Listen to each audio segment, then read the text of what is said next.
Good afternoon. Labour has called for the government to bring back the use of face masks in England and tell people to work from home to stem the surge in COVID cases. The government, though, has once again ruled out an immediate move to Plan B. David Wood is here with me now. David, what are Labour saying? Well, it's saying that the government should be following the science and pointing to a number of scientists who are starting to say we need to take extra restrictions, and those scientists include some local public health officials in areas where case rates are higher than they have been, for example, in parts of the southwest of England.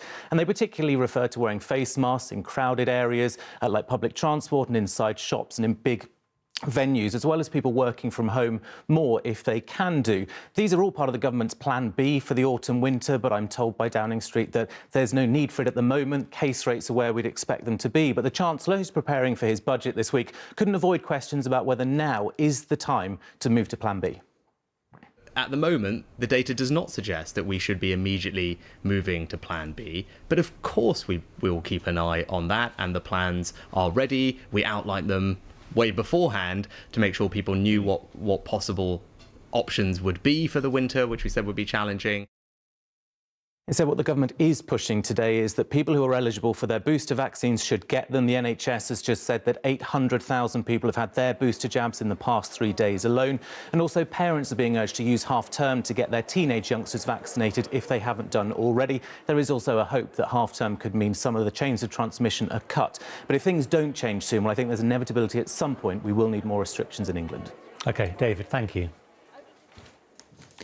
In Essex, 8 people have been arrested on suspicion of murder after the death of 2 teenage boys. Police were called to an address at around 1:30 this morning where they found 3 people injured. 2 of them died later. Police say they're trying to piece together what happened in the lead up to the incident. The country's biggest supermarket has been targeted by hackers this weekend. Tesco's grocery website and app have now been down for more than 24 hours, affecting thousands of customers. The company says it's working to fix the problem and that all customer data has been protected. And a candlelight vigil has been held in memory of the cinematographer Helena Hutchins, who was killed on the set of the movie Rust. Members of the New Mexico film community came together to pay tribute to the 42-year-old. Hutchins died after the actor Alec Baldwin discharged a prop gun on set on Thursday, which he had been told was safe. But investigators believe it was loaded with a live round. And that is it for now. We're back at 6:30. Until then, have a good afternoon.